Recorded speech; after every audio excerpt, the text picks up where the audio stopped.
welcome. So my name is Milan, and I will give this presentation together with my colleague Jiska. So in this project, we set out to assess the security of proprietary wireless stacks. So why do we think this is an interesting problem? Well, first of all, in the wireless domain, we have lots of standards, such as Wi-Fi and Bluetooth.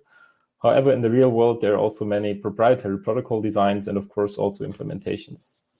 For example, Apple developed their own Wi-Fi-based link layer, for which there exists no public documentation. Second, most of these stacks are built into very large ecosystems that share a homogeneous code base. And this means that the vulnerability, for example, in Broadcom's Bluetooth firmware would affect billions of devices from different vendors. Third, there has been very little public research of those stacks, even though most of the code runs with high system privileges. And this is mostly due to the fact that reverse engineering requires high investments in terms of times and resources, and tooling support has been very poor. And finally, we believe that the potential attack surface is not well understood and generally underestimated.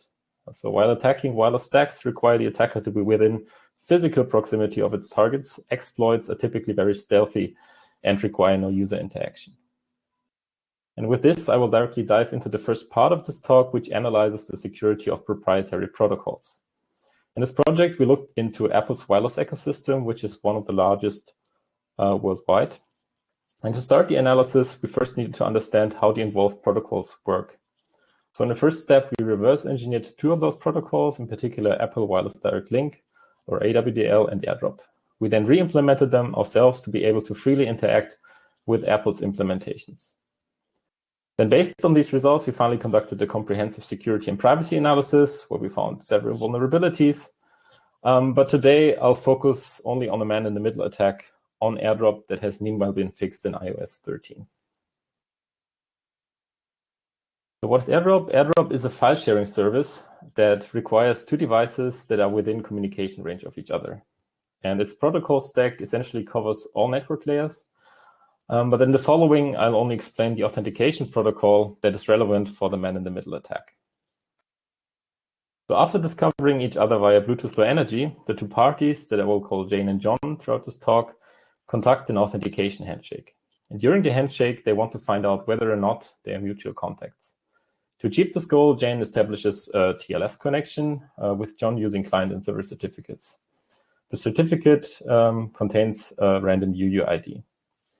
Then via the TLS connection, Jane sends a discovery request via HTTP, and this request contains the sender's record data.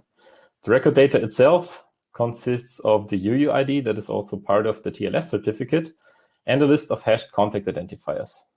All of that information is then augmented with a signature from Apple that the user receives when they log into the device with an iCloud account for the first time. Now, John will perform a number of checks to verify the validity of the request. First, he will verify the signature on the record data. Second, he checks that the UUID from the TLS certificate matches the one included in the record data to prevent replay attacks. And third, he will test if any of Jane's hashed contact identifiers in the record data matches an entry in his own address book.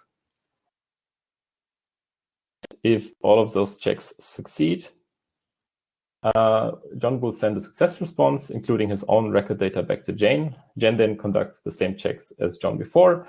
And if they all pass, then John's receiver icon appears in the user interface. Now the actual data transfer can take place. So after Jane taps on the receiver icon, she sends a preview of the file to John. He can make the decision of whether or not he wants to accept the file. And if he does, he sends a proper response back. And then Jane can start transmitting the actual file in a follow-up request. And the transaction is completed. So far, so good. We found that this authentication protocol is actually well designed. However, we have also found that a denial of service attack in combination with a UI weakness can break it. So here you see again this authentication protocol. And recall that the receiver icon of John is displayed to Jane upon receiving a valid response from John. And I want to move your attention to the receiver symbol in this sharing pane, the user interface.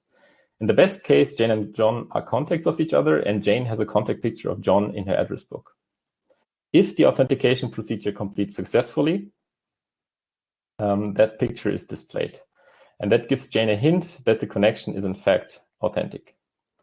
However, we have found via an online user study that only about a quarter of Apple device users regularly tag their address book contacts with pictures.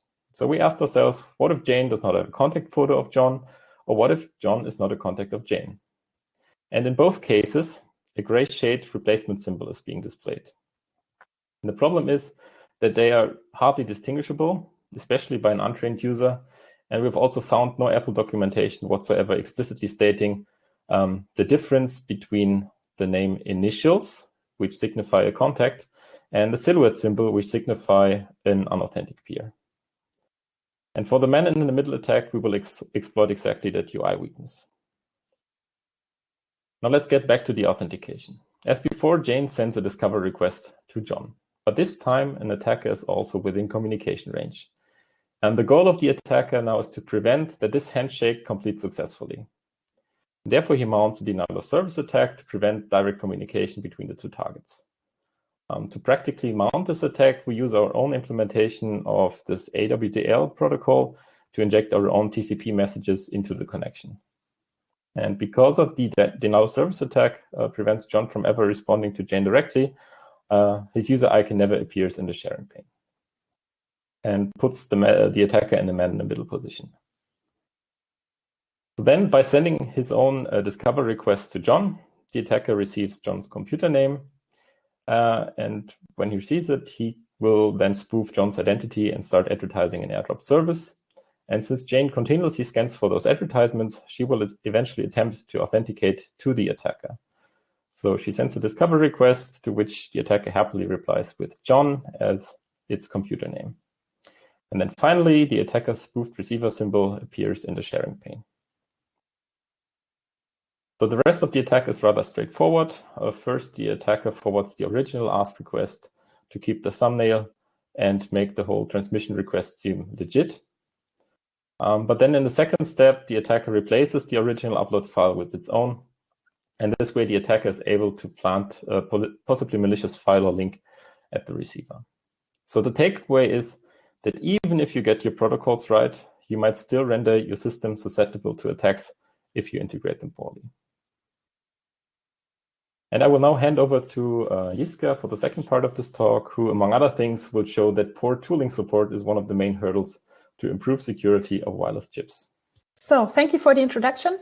So yeah, as Milan said, wireless security also affects the chips. And within the chips, we did 3 areas of research. First of all, binary patching and manual analysis of firmware supported by our tooling internal Blue to modify firmware. And actually, a lot of further issues have been found with our tooling in the Bluetooth specification and uncovered and tested.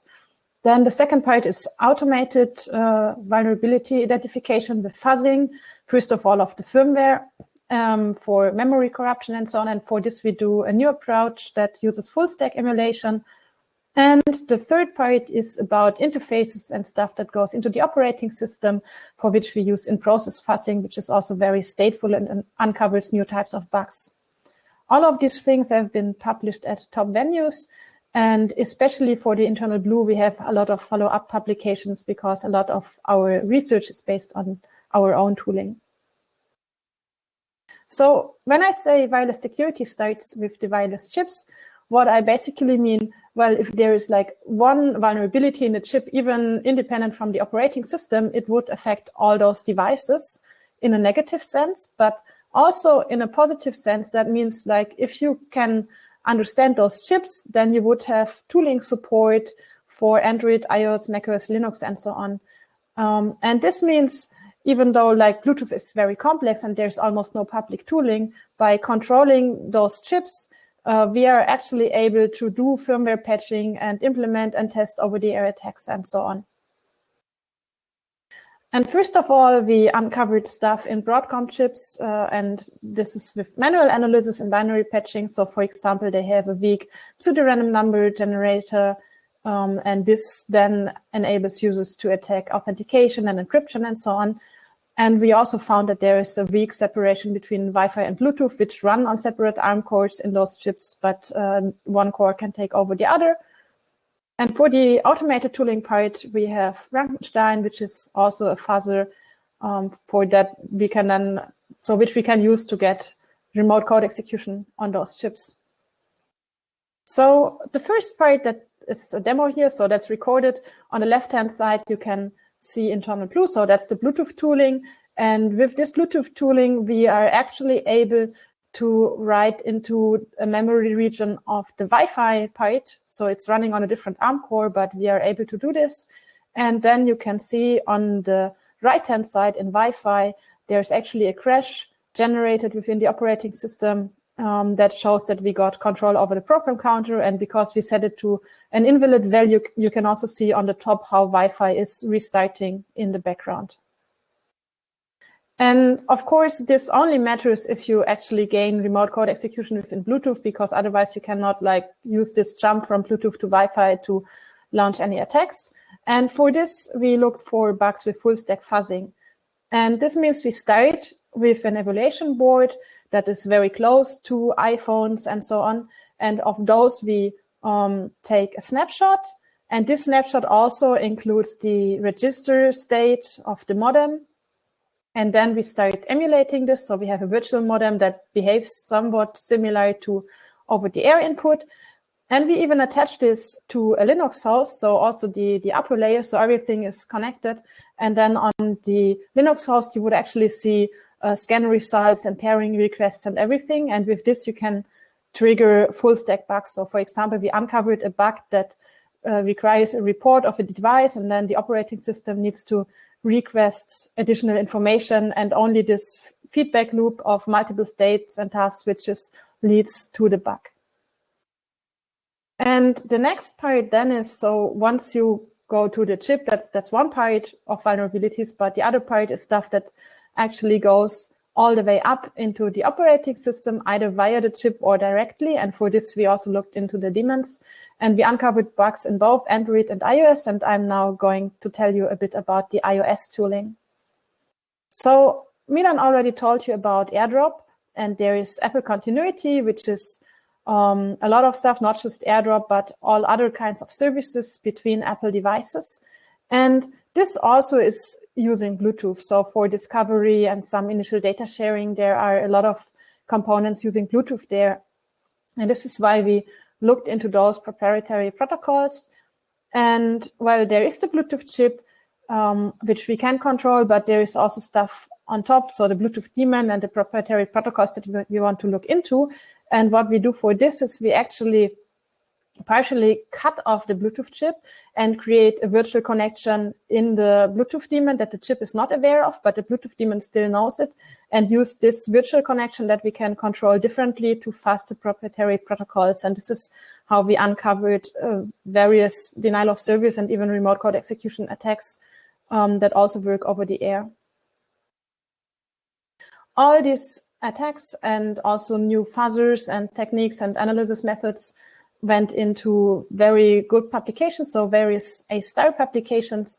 And we also go to the non-scientific audience and present this, for example, at the 3063 and Black Hat and so on, which has a very large audience. And because of all this audience and all these publications, also for the more general public, we get a lot of media coverage. So these are just a few recent articles that were in the news this year.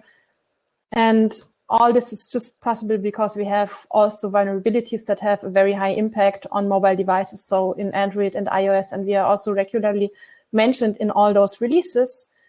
And last but not least, we publish a lot of software that other people build on. So for example, the AirDrop tooling, OpenDrop, has 4,500 GitHub likes, which is really a lot for a small open source project. And also the more scientific tooling and very specialized tooling has a couple of hundred favs. And this is even then used by other third-party A-star papers. So our tooling enables other researchers to do very great work.